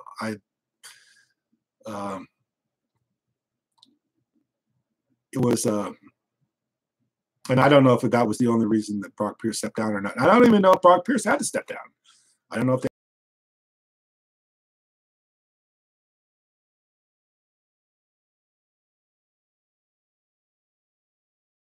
of anything. That's good. I've never looked into it and don't know. Yeah, it's funny. My EOS evolution, and the person earlier, I forget your name, that nailed it, was that I had to deprogram myself. I had to quit thinking in the terms of banking. I mean, I noticed the guys I was talking to last night about EOS, they just couldn't separate banking from cryptocurrencies, or couldn't separate banking from this world of Bitcoin and everything like that. It just didn't make sense. I got a funny story to tell you. My wife is very intelligent, 100 times more intelligent than I am. Every day I talk to my wife, I just amazed at her, how smart my wife is. Brilliant woman. She's an attorney, a very bright attorney, very bright attorney. One of the best writers I've ever seen in my life. My wife can write anything and make it beautiful. And not only write anything and make it beautiful, but write anything and have it so well understood. She's just a tremendous writer. She wants to write later on, when she's not practicing law. She wants to start writing storybooks and stuff like that. She'd be a brilliant story because she tells a really good story. But my wife doesn't understand Bitcoin. And of course, my son and I are always talking Bitcoin. And my wife listens to it, and she just doesn't understand it. And she just kind of, because I'm not a math person, and my son's not a math, but my wife's really not a math person. So my wife is like, what is Bitcoin?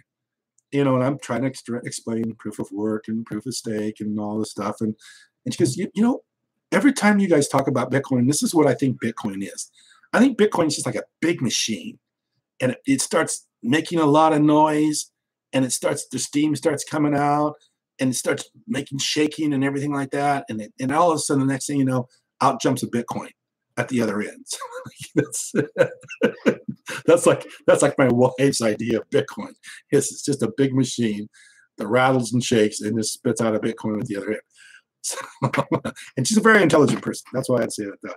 So yeah, I mean, it's not understandable by everybody because, you know, my wife being an attorney has definitely learned all the, you know, she's very integrated into the law and the banking system and everything like that. So it's hard for her to like leave that all behind after all the education she has, and then to understand the concept of Bitcoin. So she has to unlearn everything she's learned to be able to understand Bitcoin. That's why that's why I love the audience with EOS, is because they are young and maybe they haven't been too messed up by all the things that we learn in this world. Maybe this is a new generation that hasn't been, because of the internet, because of YouTube, they haven't been, you know, ruined by all this stuff we learned. I mean, it's like me when I was growing up. I thought, and I was in banking. I mean, I was a stockbroker. We worked with banks. I was always, up until I read G. Edward Griffith's books, thinking banks worked on a spread between what they had deposited and what they lent out. So if I put $1,000 in the bank and I lent out $10,000, I was going to make the interest difference between 1,000 and 10. I mean, if let's say I put $10,000 in the bank at 10% interest, and then I lent out a 10% or 20% interest, I'd make 10% spread. That's the way I thought banks worked. That's the way I thought they worked. I had no idea that there was this, you know, this what's the thing they call it, fractional banking system or fractional reserve system, where they just have to put a small deposit on with the Federal Reserve, and then the Federal Reserve expands that money by making it 10 times. And I think right now there is no reserve. You can literally just get money, they'll take the Visa and everything from the banks. It's just a fiat currency. There's nothing behind it. They just print it. They print it out of thin air. And this is now widely known. The younger generation knows this. My generation didn't. So I think maybe that's why they're able to understand Bitcoin better and EOS better. They're able to understand how this currency system works. The currency system is basically based on nothing but a piece of paper or fiat currency. But in our case, it's a government that stands behind it. So there is something behind it. But yeah, this is very interesting stuff. And I think the younger generation gets it better than the older generation. So Kent, I think he meant evolution, the secondary blockchain. Okay, what is this? What is Kent? I think he meant evolution video. The secondary blockchain uses EOS. They are taking the code and launching a secondary EOS blockchain. I personally like their idea. Yeah, maybe I did misread that. Sorry. It's harder to read these than you think. I know I see people sometimes reading comments, and it seems like they're, you know, you got to know, you know, speak makes you make it entertaining, but you also got to think about what someone's saying. Yeah, you're talking about the secondary blockchain as far as the parallel chains to the main net. Yeah, I mean, that's what this is. That's what makes this so exciting. That's what brings up the transactions per second. So yeah, that's really exciting. Yes, I think EOS will hit $30 by next week.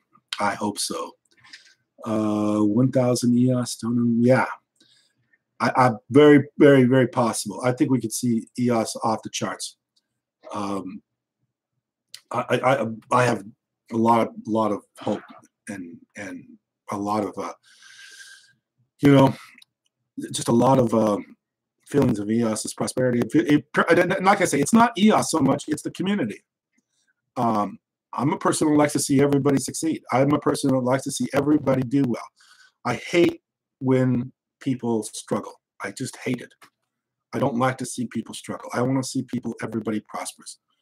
And when you have ingenious ideas like this, I think there's a lot of opportunity for a lot of people to prosper. And I think that's exciting to me. And I don't worry about people that get a lot of money, that, you know, envious of people that get a lot of money or something like that. I'm not like that.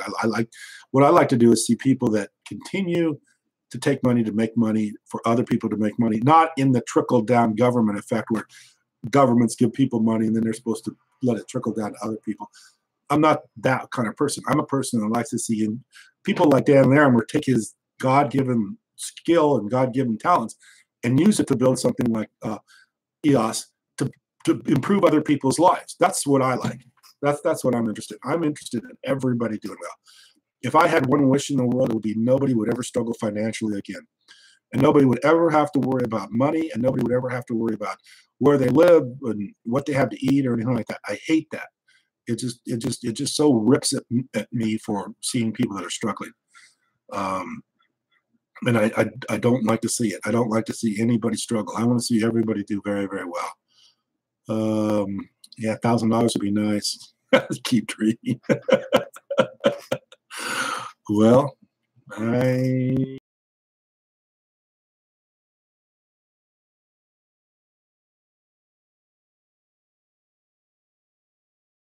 $100, we'll have a party. If it hits $1,000, we'll have 10 consecutive parties. So the thing about EOS is that EOS is going to be a little bit stable because there are a lot of tokens. There's 1 billion tokens out there, of which 100 million belong to block one. So every time it goes up, that's a big evaluation increase. It's probably not going to go like Ethereum did all the way to 13,000% appreciation, but I believe it can certainly do 1,000% appreciation in a very near future, and a lot more than that. But I believe that it's a lot safer too, because of the widely distributed token over a number of people. So that may decrease this rocket ship appreciation, but it also means that it's going to be a very safe going up, and that it's because there's so many tokens outstanding, it's probably going to go up, not in those huge $50-$60 days, but I think it's going to go up very steadily. And like I say, I think $100 a share is very doable, and I think $100 billion company is very, very reasonable. And I've talked about that quite a bit. So let's see here, what else do we got? Chuck, been poor my whole life. It sucks. Well, let's hope that's turning around here very soon. There's been a lot of people turn their lives around with Bitcoin and Ethereum. Let's hope that EOS does likewise. I think it will. I would hope for better days there. Yeah, critical mass, absolutely. I think that's true too. There will be a critical mass with EOS. Once EOS starts to operate in the manner of which we've envisioned it, it's running DAX. It's running DAX at super fast speeds. More and more airdrops, more and more stuff moves to the blockchain. I think there will be some sort of critical mass. At some point, this will be the Google of blockchain. It'll just be like, and I remember when Google came out, and I remember when Google was just, in the very early phases of Google. And I made a video about that when I said that EOS will be bigger than Google. There's a lot of similarities to me between the fact that EOS is the best blockchain running, just like Google has been the best search engine running. So I believe that there will be a critical mass at some point, and people will all recognize that, and then we will see big evaluations. It will start to take off, but everything in time. It all goes slower than most of us want it to go, but it will happen. I definitely believe that too. Just told me to be rich in 10 years.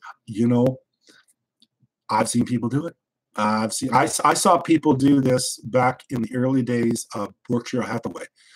In fact, I have a neighbor who is an original investor, one of the original, not original investor, but bought Berkshire Hathaway. And if you don't know who Berkshire Hathaway is, it's Warren Buffett's company.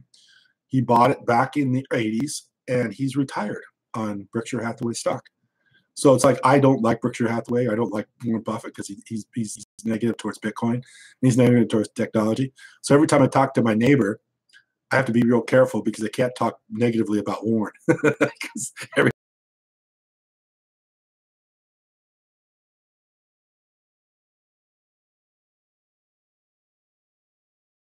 And he invested in Berkshire Hathaway when he's fairly young, or in his middle part of his career, and now he lives in a beautiful home 2 blocks from the beach, thanks to Warren Buffett. and yeah, he's retired on Warren Buffett. So that stuff does happen.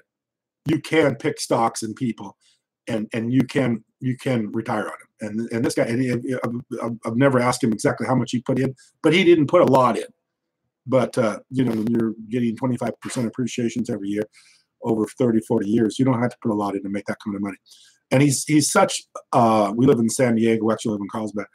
And he's such a lover of Warren Buffett. He actually goes back to all the annual meetings. So every time there's an annual shareholders meeting back in Omaha, I get to hear the Warren Buffett stories.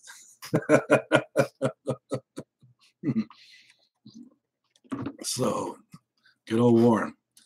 I like it in crypto where they call him dinosaur watch, or what do they say, dinosaur alert.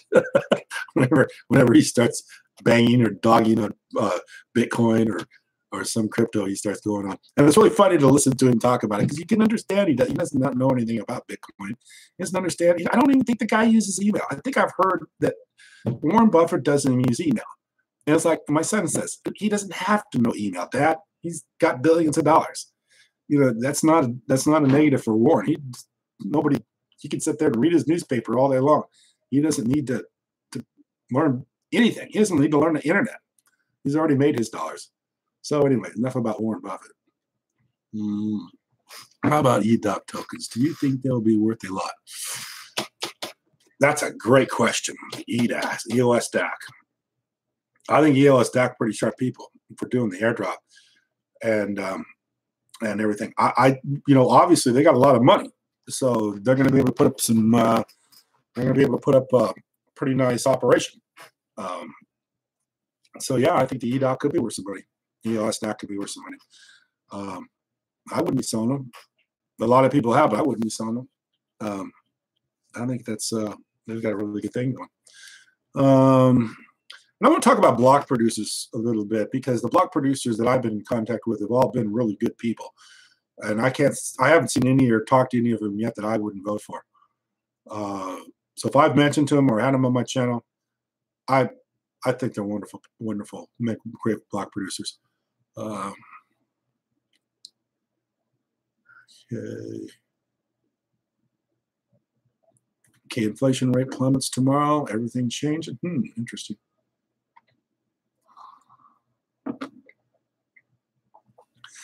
They are implementing delay transfer, so you can.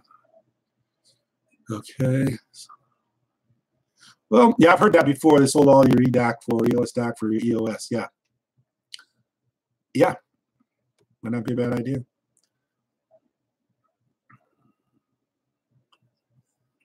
Okay. What about the bugs in EOS? Okay.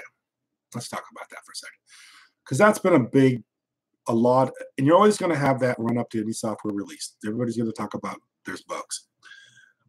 I think everybody that's been a software developer knows when you run code, it doesn't always run. That's why you go to the library. That's why you go to the places to grab code, because you always want the code that's been tested.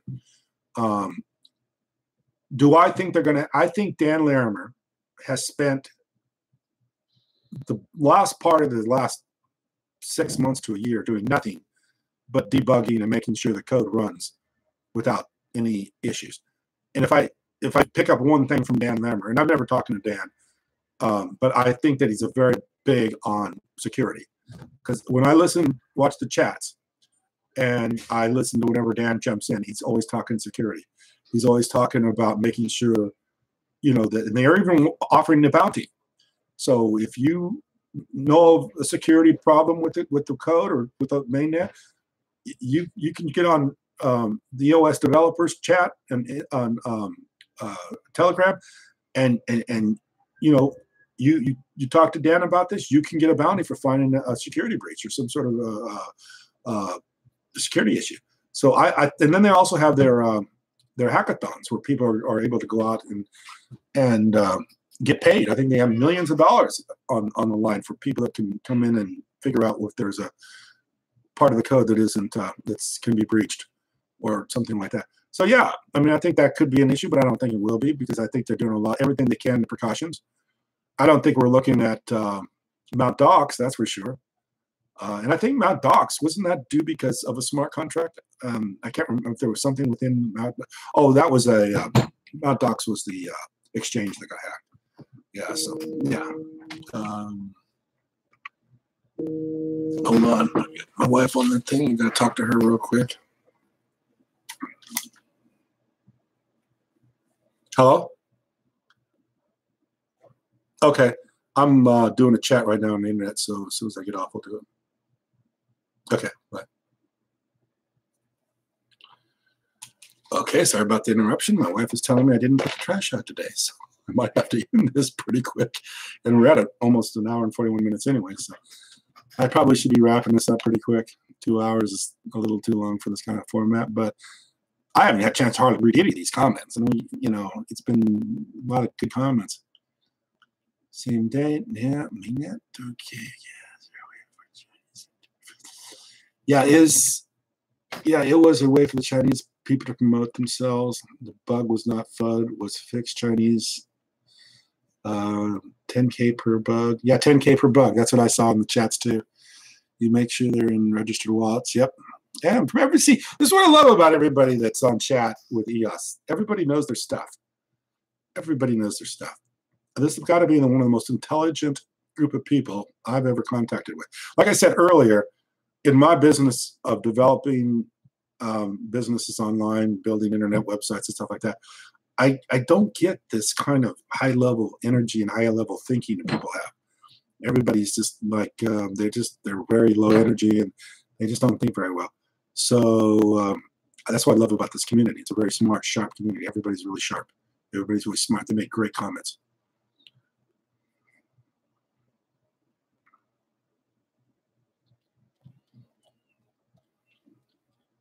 And everybody's very engaging too. Okay, I don't know why your MAR is putting videos against EOS. I don't think I've seen that video. UMAR. I don't know who that is.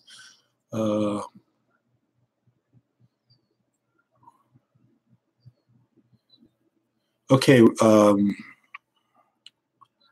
Let's see.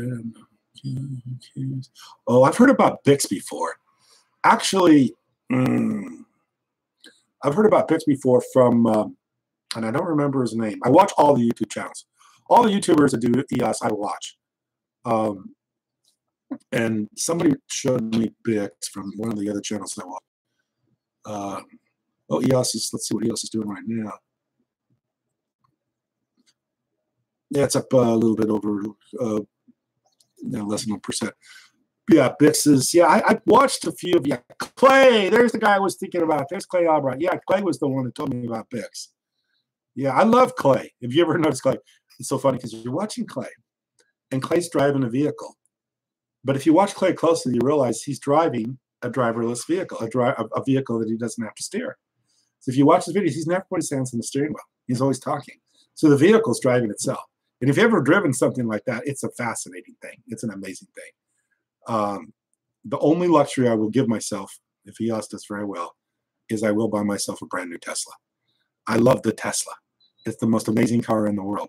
Once you drive a Tesla, nothing else even compares to Tesla. And I think that's what Dan Larimer said too. He says, Dan, I don't think Dan's a very materialistic guy from what I hear about it. But anyway, he says, yeah, I goes and got myself a brand new Tesla. So, yeah, that's what I love about Clay. I love the driverless van that he's in. Let's see. Do you think EOS would drop hard after 6.2 and then gradually bounce back? No Lambo. No sharding Lambos. Yeah. Actually, Rug's got a Lambo, so I have ridden in the Lambo, and he's offered to let me drive it. So, Rug, FaZe Rug, the hat that I'm wearing, he bought himself. In fact, I think he's got a couple Lambos by now. But now I'm not a Lambo guy. No, I'm not a Lambo guy. I don't think I fit in a Lambo. In fact, I think I was out to Rug's house one time and I couldn't even get in the damn thing. It's like, it's like trying to fit me in a shoehorn. I mean, to fit me in a, I don't know what, some tiny space. I could barely fit in. I'm not a Lambo guy. I don't think Vitalik is either, but yeah, I could care less about Lambos. Now, Tesla, I could get excited about, not a Lambo. Oh, I saw one here up earlier I wanted to talk about.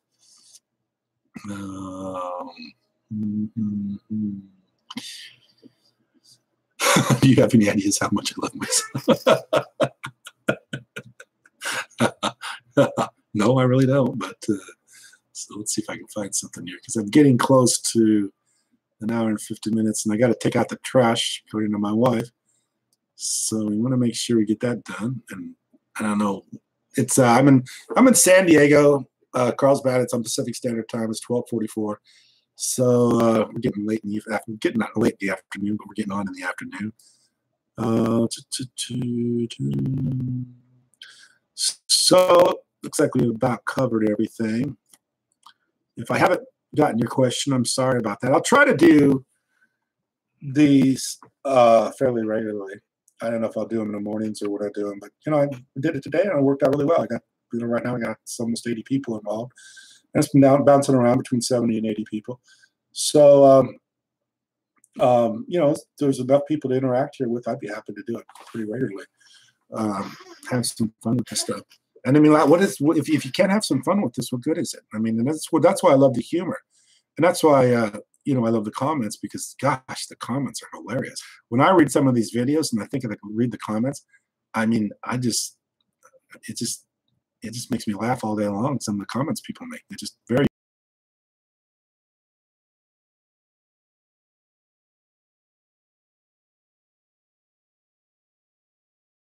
Yes. Oh, thank you. I appreciate that. Thank you very much. Bitwire won't be happy. I don't even know what Bitwire is. Bitwire, Bixwire, Bixwire. I don't know what it is. I know what he looks like, but I'm not really. I may have watched a little bit of one of his videos. I don't recall or not. Like I say, I'm more on trying to stay away from the FUD. I'm more of somebody who likes to listen to positive. I mean, there's a lot of people, and it's really funny. It's a funny story too. I walk around at night, and I have my hoodie on, and I'm walking around at night. And I got my cell phone with my selfie stick, and I look like I'm homeless. I mean, sometimes I don't even shave. I just walk around. I'm looking like, and people walk around, and I don't look like I got a place to live. So people kept saying that about me. Oh, you look like you're homeless. You look like you're homeless. You look like you're homeless. And I thought it was funny, and I actually incorporated that into a couple of my videos. And one time, somebody in the comments, they go, "Well, don't worry about that. That's just the Ethereum guys." They're mad at you. The Ethereum guys are all calling me homeless because I'm talking about EOS, and and I understand that. I understand people loving Ethereum. If I had a 13,000% return, I'd love Ethereum too. I'd be sending thank you messages to Vitalik every single day. I mean, I've never made that much kind of money on Ethereum. Ethereum always did well for me, but I never made like the really big money on it from the very beginning. So I understand when people get in love with the deal, and when people don't want to hear, the next deal or the next thing that's going to maybe replace that one. So I understand that. He is running for governor of California. He is Republican candidate. I am tired of Jerry Brown. Wow, I don't even see. I'm not. Is that Travis Allen? Yeah, I'm gonna look that up. I don't know anything about Travis Allen. I used to be kind of into politics, but I've gotten to the point where I believe politics is kind of like what someone said earlier. It's just a way to put your brain someplace where you kind of you lose your ability to think about things outside the box. So I don't get in that hard involved with politics. I'm more involved with the internet and technology and things like EOS, blockchain. That's what I believe in. That's what I love, think about. And I'm not really into politics. I don't even know who Travis Allen is. I could look him up real quick. So I don't know. Jerry Brown has been governor of California for a very long time. I think his father was governor of California. So Jerry Brown's been around. Jerry Brown is, I don't even know what his, Jerry Brown is somebody that's very, they used to call him Moonbeam. I don't know what they call him anymore because he was into a lot of environmental issues. So, But I live in California, and I love California. I would never leave California. I think it's one of the best places in the world to live. I really value living in California. It's a beautiful place. Beautiful place. Guess what's going on? Going to the moon. My salary bill. Yeah, yeah. I used to get those too. So. Well, anyway, it's like you say, it's getting on almost 2 hours. I have got to take out the trash and probably do a couple other little chores around the house for my wife. I'm going to probably make a video tonight. Let me ask everybody this. I got like almost 70 people here. What should be the topic of tonight's video? Anybody got any thoughts on that? Oh, you're smoking. Thank you very much. I got that my video that I made last night with my daughter. I just wanted to bring her on because I said something about her channel the night before. And people say, what's her channel? What's her channel? What's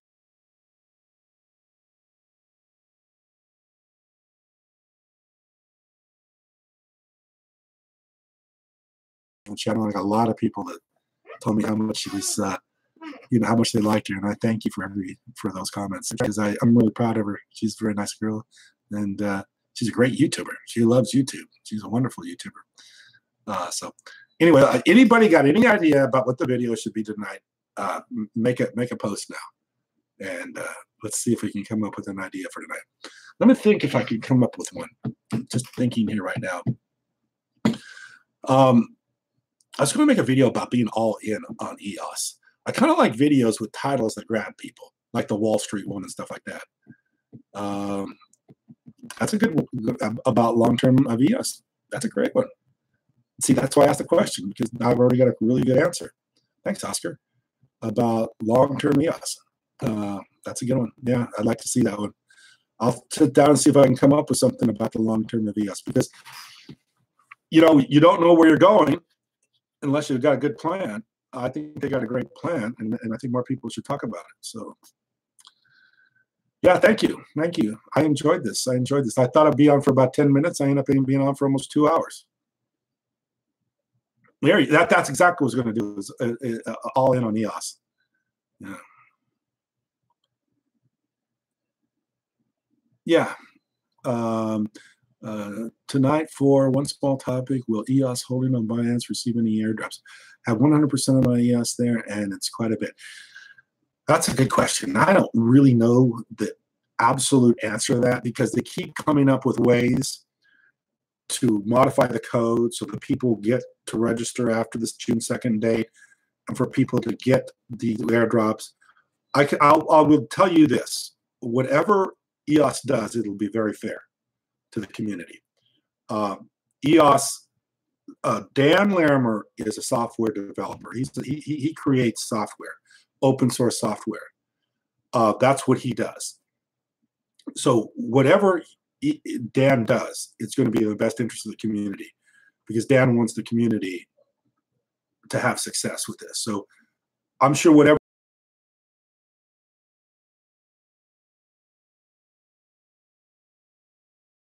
hear from EOS is about the community, especially from Block One. All in, brother. Okay, right, very good. Thank you very much. Price targets are always, every time I make a video, if I talk about price, I get a lot more views than if I don't talk about price. People love to talk about price. Yeah, so lots of great stuff here. Well, I'm up about 100, almost 2 hours here, so I'm getting ready to sign off. I appreciate everybody that participated today in the chat. As someone stated a little bit earlier, this is my first live chat. I had a lot of fun doing this. I had a lot of fun reading all those comments. I'll probably go back and read them later and think, God, I wish I would have talked about this one. I should have talked about that one. I should have talked about that one. So when you're running a live chat like this, it is a lot to keep up with. And I probably missed some really good stuff. But I'll go back and reread every single one of them.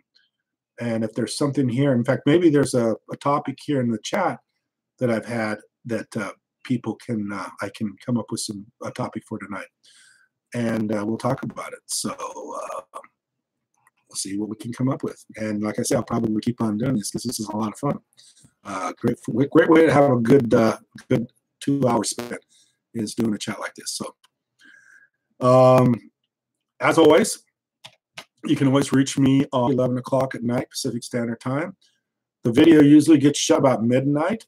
Then I come back, I upload the video. I don't edit my videos. I try to do it in one take. If I do have a bad video, I just redo it. Sometimes I'll do it 20 times before I actually get one I like, because I say something dumb, or I forget something, or mix something up, or say something really stupid that doesn't make any sense. So sometimes I have to do it quite a few times. But okay, Jacob, shout out. Yeah, right, Jacob. So video goes up about midnight, 1 o'clock, and I usually start getting responses right away. For the first hour, the video is up till I go to sleep. I'll go ahead and respond to a lot of the comments. I do read every single comment that ever gets put on my channel. And so if you make a comment, don't feel like I haven't seen it, because I do see it. And I like discussing the comments like I've done here today. So I'm EOS Kent, at EOS Kent on Telegram. You can always make a comment on the YouTube channel. You can also reach me at rollerusa@gmail.com. That's my Gmail, rollerusa@gmail.com. And I love the community. I love everybody involved with EOS. I consider everybody my friend that's involved with EOS. Everybody a supporter of EOS, I consider my friend. And like I say, in my future, I'll probably start going up to quite a few meetups and meeting people and interacting with people and talking to people. And yeah, I'd like to just be an ambassador for the community. I'd like to be somebody that can go out and talk to people about the community, about the great things EOS is doing. Because I believe EOS is making a better world. And I wouldn't be doing this if I didn't believe the world is being made better by EOS. So that's what this is all about. It's about making people's lives better. Like I say, I want to see everybody make 10 times on their money. I want to see everybody make 100 times on their money. I don't want to see anybody struggle anymore. I want to see everybody happy. And that's what this is about. And this is what I'm trying to talk about on a daily basis. And I think technology can make a lot of people's lives better. That's why I was involved with the internet early on. That's why I'm still involved with the internet, because I see it a way as improving people's lives. And as in Google, where we do no harm, that's kind of my motto. I don't want to do any harm to anybody. And I want everybody to be successful, happy, and have happy lives, and have lives that they don't have to worry about things like people do. I mean, if you look at where people are at, most people's lives they're very stressful. And stress is not a good way to live your life. It's not a happy way to live your life. And one of the first ways you can help stress in your life is to make sure you have an adequate income and you have a way of making money. And I think blockchain and I think EOS, the platform, are going to be a great way for people to make a living. That's what I'm most happy about. So anyway, I'm 1 minute from 2 hours. So I'm going to go ahead and sign off right before the 2 hour point. So I can keep this under 2 hours and say at least I got it under 2 hours. And like I say, I thank everybody who participated with me today. It was great. And I love the community. I love EOS. And we'll be talking to you tonight. We'll have a video tonight. So anyway, thank you very much. And have a good rest of your day.